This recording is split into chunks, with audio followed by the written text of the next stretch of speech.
Um, I'm Mike Miles, and I live about 10 minutes from your school.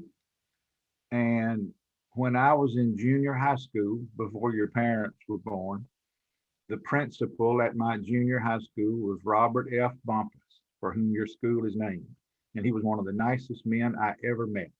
And when they named your school for him, I was so glad because he deserved to have a school named for him. He was a great, and he would be very proud of you today. He would love it that you're here with us on a Sunday afternoon doing this. It's 1 o'clock with Rita and me and Jane, just like it is for you. But Dr. McConnell is on Eastern time. So while he's still awake, Dr. McConnell, you want to say hello to him?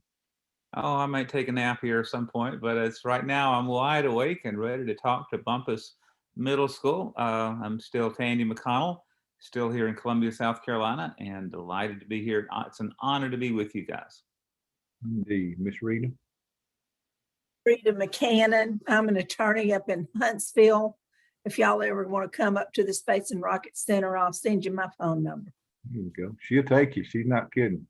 Before we begin and before you introduce yourselves to us, I want to thank Ms. Schaefer. I understand Ms. Schaefer has spent some time with y'all getting ready for today and been a mentor for you. And she has, every team I've ever seen that she has worked with was really good because of her time and how much she knows about that. Ms. Schaefer, well, thank you for your time with them. You want to brag on them for a minute? I think I'm going to let them speak for themselves. All right.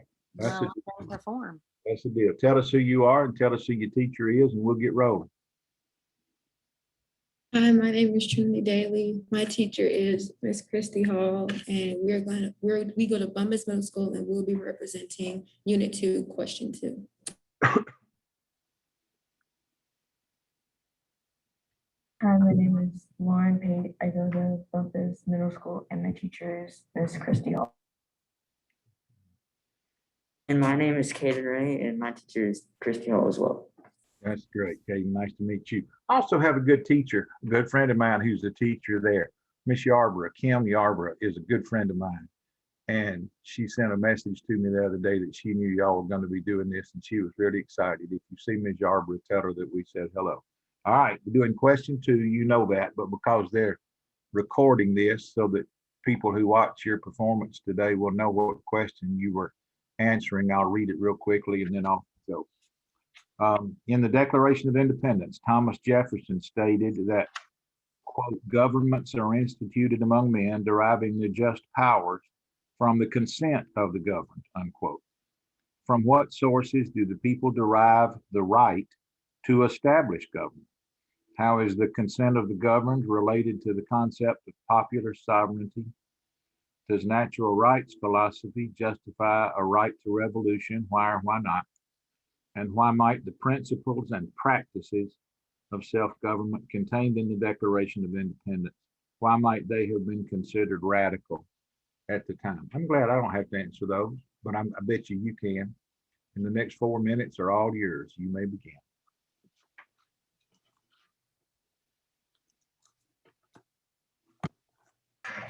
In the political philosophy, the phrase content of the government refers to the idea that the government's legitimacy and moral right to use state power is only justified and lawful when constituted to by the power of society over which that political power is exercised. The theory of consent is historically contracted to divine right of kings and had often been invoked against the legitimacy of colonialism. Article 21 of the United Nations 1948 Universal Declaration of Human Rights states that the will of the people shall be the basis of the authority of the government. Consent of the government related to popular severity. Popular severity is believed to mean not that the most popular people are in charge, but that the authority to rule people is based on their consent to be ruled. But while the consent of the government means in political philosophy, the phrase consent of the government refers to the idea that a government's legitimacy and moral right to use the state power is only justified and lawful when the consent to be by the people or society over which the political power is exercised. They both are a way that the people believe in a way to rule, One of the few or both are they both are also a way of how the people want to be ruled. Natural rights philosophy justify a right to revolution. Locke's theory of natural rights consists of basic and special rights and duties and liberties. And people also have the right to revolution if the government does not honor their natural rights. In contrast to the totalitarian or absolute government, Locke's limited government can be held accountable to its action. The purpose of government, Locke wrote, is to secure and protect the God-given inalienable natural rights of the people. For their part, the people must obey the laws of their rulers. Jefferson adopted John Locke's theory of natural rights to provide a reason for the revolution.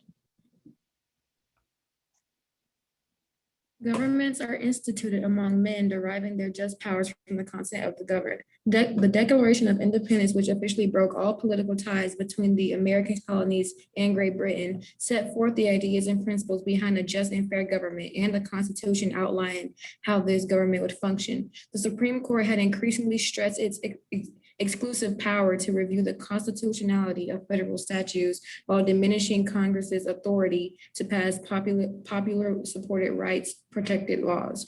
Beginning with City of Bourne versus Flores, the court issued a series of opinions placing significant limitations of Congress's 14th Amendment, Section 5 authority to independently identify and react to states' abuses of civil rights. Although rarely cited in contemporary case law, ever since the country's founding, social and political movements have relied on the Declaration to advance various humanitarian causes. Even if the court's most recent invocations of the document in 2 cases decided during the 2010 term, the Declaration is meant in passing instead of being analyzed for its substantive significance. Thank you very much. We appreciate it. That was a lot of information in a short period of time. Thank you. Tandy, you want to inquire? Absolutely. You talked about the consent of the governed, and this, and I think by implication, in the American system, the consent of the governed is expressed through elections. Can you think of any parts of the Constitution that are not consistent with that idea of the consent of the governed, or not consistent with popular sovereignty? Is there any part of the Constitution that might be at variance with that?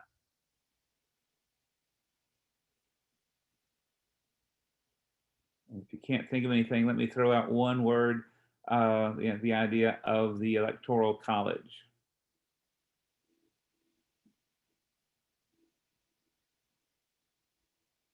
So the Electoral College is, like, if I elaborate, is what also throws in the votes for the elections every 4 years. And I feel like, because your question was asking how the sovereignty goes against the Constitution. Was that your question? Well, my question is there anything in the Constitution, and then you're telling me that the Electoral College doesn't quite fit with this idea of popular sovereignty? And I just wanted you to tell me how that might be. What does the Electoral College do that might not fit exactly with this idea of popular sovereignty? Well, because the Electoral College is basically not fitting because it's not really a vote from the people. The people do vote, but at the same time, the Electoral College really makes the final decision. And the people could override the votes of a certain president, but the Electoral College might have a different opinion. At the same time, their opinion is going to override the vote of the people.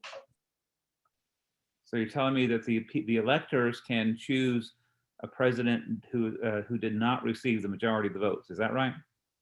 Yes, that's what I'm saying. Can you think of any time when that has happened?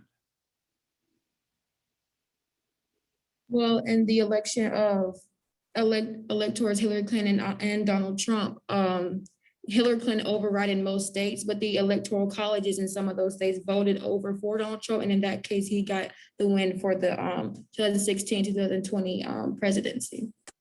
Very good. Thank you very much. Ms. Rita? Ms. Rita, you want to ask him something? I'm thinking. Oh, I'm I'm sorry. thinking. It's hard to think when you're under pressure. I'm sorry.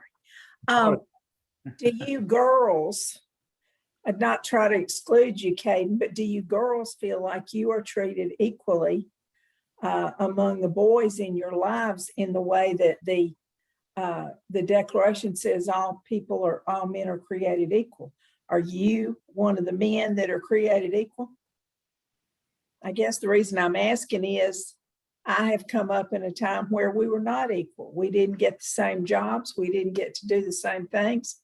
And sometimes we didn't get to play the same sports as the guys. Well, growing up in like the century we're in now, we kind of grew up with like our rights and stuff like that. So being in the 21st century with growing up with the Declaration, growing up with like the Constitution, all of that, we weren't living in a time where being treated unequally and unfairly was like natural. We had to learn by it instead of just experiencing it for ourselves. And obviously there is still like a separation between men and women, not legally, but just kind of like socially. Like obviously certain sports like football and cheer, most males are gonna do football and most women are gonna do cheer, but there's no like legal separation for them. So I believe that growing up in a time where there was no equality, we would have a more of impact of an opinion than rather now we just have to learn from the history books about it.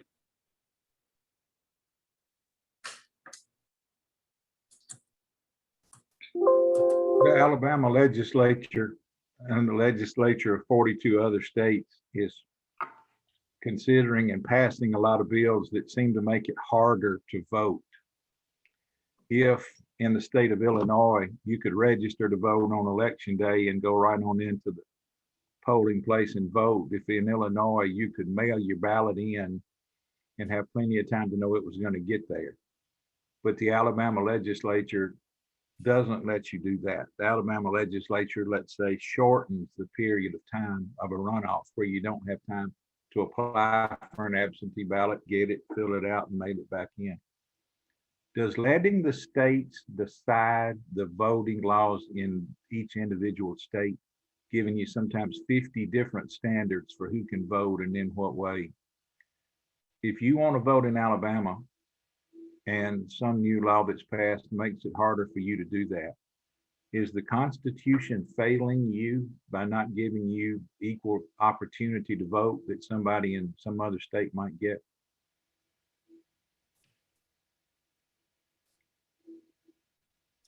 Well, I wouldn't say the Constitution would be failing the citizens. I would say they're not just, the Constitution isn't abiding about what it said, because it says like basically every citizen has the right to, I guess in short terms, an easy vote, and changing certain situations of how to vote at like, I guess the last minute, the Constitution wouldn't be abiding by what it said.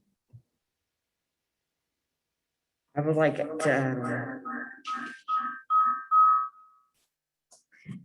add on to that. Some states used to have to put out a test to actually vote, and that was unconstitutional, and now we do not do that. So passing some laws would be unconstitutional to let some people not vote. So that would be unconstitutional, and that we do not really need to do that. I got you, Caden. I thought your words were going to echo down through the ages there for just a minute, the way that was going. I was going to follow up, but you did a pretty good job of answering mine, so I'm going to pass it along, Tandy.